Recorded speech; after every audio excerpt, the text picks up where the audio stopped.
What up, fam? Mr. Country CEO back in the house again, man. Look, Mo Game. That's right. Welcome back to this channel, subscribers, family, and friends. Look, talking about that money, that money of the dump truck business, right? All right. So last time we were together on yesterday, we talked about counting the cost, understanding what the real expenses are, right? Today, I want to talk about profit or perish, how to price your loads right, right? Profit or perish. Perish means to die. Profit or perish, how to price your loads right. All right, I get this all the time. Let's look at it. Let me give it to you another way. If you don't set your price, the market will set it for you and it won't be in your favor. Yes, Lord. I know that to be true. If you don't set your price, the market will set it for you and it won't be in your favor. Lord have mercy. All right. So number one is you got to know your numbers, right?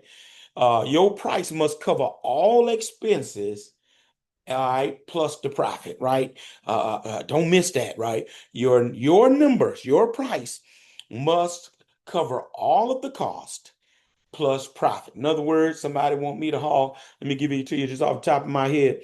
Somebody wants me to haul 2,000 tons right down the street. I just say 10 miles, right? Well, the first thing I'm gonna understand in my mind is, okay, that's 10 miles. Is it a straight 10 miles or do I have 10 red lights between the 10 miles? But if it's one or two red lights and I can go down there 10 miles and come back, well, in my mind, if I can load out good, load out on that end good, 10 and 10 is 20. Let's just give an extra 10 minutes on each end to dump out, get loaded. So let's just say I ought to make a load in 30 minutes, right? Two loads an hour, right? So I'm gonna know my numbers by understanding, okay, what is my hourly rate in my area? I'm giving you $1 million worth of game right here.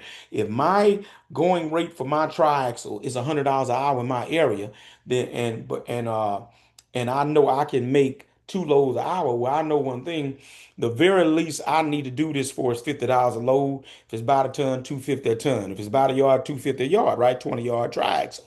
So I'm knowing I can start just right there because $100 an hour is my least. I can make two loads an hour, so I'm making the $100 an hour, which is the going rate for my triaxle. I'm just using numbers here, right? But then I'm going and coming, and if I mess around and do two loads an hour and I'm here over the course of a whole day, 8, 10 hour day, well, I'm gonna do anywhere between 17 to 20 loads, right? Well, I'm gonna get in that fuel tank a little bit because I ain't playing around, right? I'm loading, I'm going, dumping, coming back. I'm loading because I'm trying to make these loads. Two loads an hour. I gotta think about the fact that I'm gonna burn some fuel. All right, so here's where you gotta know. Okay, let's just say so it's 10 miles each way, right? So that's 20 miles. Let's just say I make um let's just say modestly, let's just say I make the 20 loads. 20 miles, 20 round trips at 20 loads is 400 miles. If I know already the 100 gallon fuel tank that I got on my truck takes right at 300 for like words 300 gallons, then how much of 400 miles is gonna take by the mile? How many gallons is it gonna take to do those 400 miles? All right, it cost me 300 for a fill up, right? All right, so just off the top of my head, definitely you can look at 20 loads, close to half a tank, just off the top of my head, right? We're just using numbers, top of the head. So okay, if I pay 300, that means my fuel gonna cost me 100. My fuel gonna cost me $100. I mean $150, right? So if I get the 20 loads, $50 load, that's 1,000. I add the 150 for my fuel, that's 1150, right? That's a safe way how you can come up with now your fuel paid for. If you got a driver, he's happy because he done made him at least $200 or more. And then the truck still is going to make 800 and something dollars, seven, 800 and something dollars. If you can live with that. Now, if you want to tinker with it a little bit, of course, you can raise it up and say, okay, well, I need to make 1,200. So, a third, a 1,250. Let's just say you want to get 1,250 out of it, 150 fuel, you clear 11, right? Let's just say the truck made the $2,000. Um, I'm sorry, $1,000. Is that right? uh 50 times 20, oh, yeah, $1,000. So 25%, if you pay the driver 25%, he made 250. So 250 plus 150 is 400 minus the 1,250. I still made 750.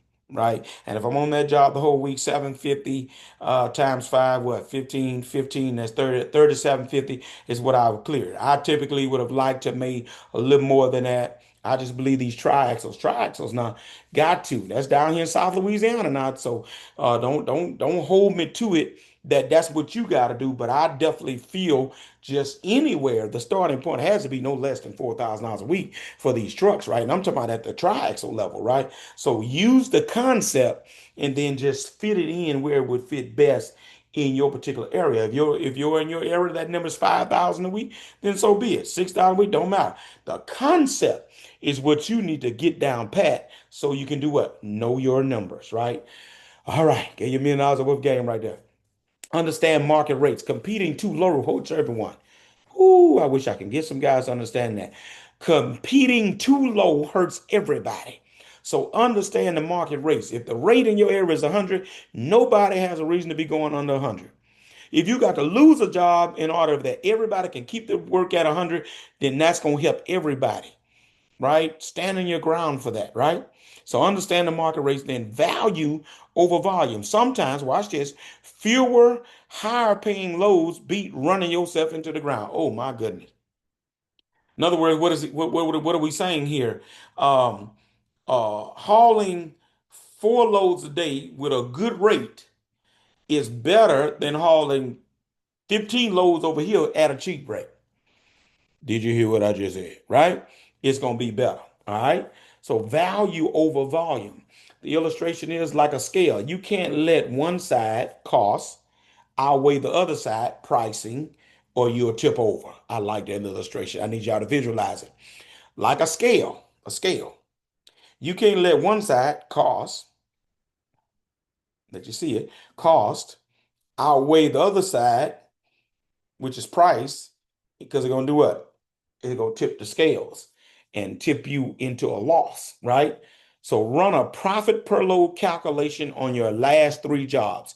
Run a profit per load or calculation on the last 3 jobs to see what did you profit off the last 3 jobs per load. All right. Drop a comment if you've ever taken a load that wasn't worth the wear on your truck. Yes, Lord, I never shall forget. In my early days, man, I don't know how I miscalculated that thing. A whole load of limestone. It cost me 500 and something to buy it. And some kind of way I had told the man 525. I don't know what I was thinking about. I got over there and I made $25 at it and having went to Baton Rouge, got the load and brought it back to the country where I stayed. Oh my goodness. You talking about somebody that was sick. I was sick, man. And so beware of that. Drop a comment if that's ever happened to you. Here's the quote: price is what you pay, value is what you get. Warren Buffett said that. Price is what you pay, but the value is what you get. Don't forget that. Hit the like, subscribe, notification bell. Country CEO, I'm out of here. I'm gone.